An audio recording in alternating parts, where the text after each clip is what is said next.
రప్పా రప్పా నరుకుతాం సినిమా డైలాగ్లపై పవన్ కళ్యాణ్ సెన్సేషనల్ కామెంట్ చేశారు.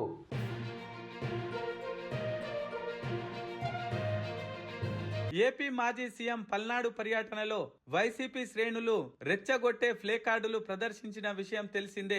ఈ ఘటనపై పోలీసులు కేసు నమోదు చేశారు.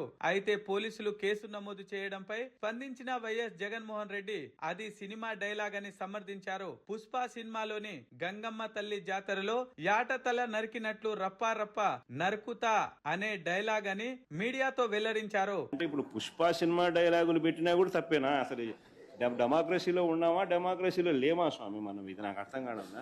వైఎస్ జగన్ వ్యాఖ్యలను కూటమి మంత్రులు తీవ్రంగా ఖండించారు. వైసీపీ కార్యకర్తలను రెచ్చగొట్టే విధంగా వైఎస్ జగన్ మాట్లాడుతున్నారని ఆగ్రహం వ్యక్తం చేశారు. ఈ తరుణంలో తాజాగా AP deputy CM Pawan Kalyan ఈ ఘటనపై స్పందించారు. ఈ మేరకు ఓ ప్రకటన విడుదల చేశారు. సినిమాలో చెప్పే డైలాగులు సినిమా హాలు వరకే బాగుంటాయని పవన్ కళ్యాణ్ తెలిపారు. వాటిని ఆచరణలో పెడతాము, ఆ డైలాగులను అనుగుణంగా ప్రవర్తిస్తాము అంటే ప్రజాస్వామ్యంలో సాధ్యం కాదని డిప్యూటీ సీఎం పవన్ కళ్యాణ్ తేల్చి చెప్పారు. ఈ ప్రభుత్వం చాలా త్రికరణ శుద్ధిగా అందరం కూర్చొని మేము కలిసికట్టుగా ఉన్నాం. ఇక్కడ ఇది కూటమి ప్రభుత్వం, ఇది వైసీపీ ప్రభుత్వం కాదు. ఇది ఇష్టారాజ్యంగా మీరు చేస్తారంటే కామ్గా కూర్చునే ప్రభుత్వం కాదు.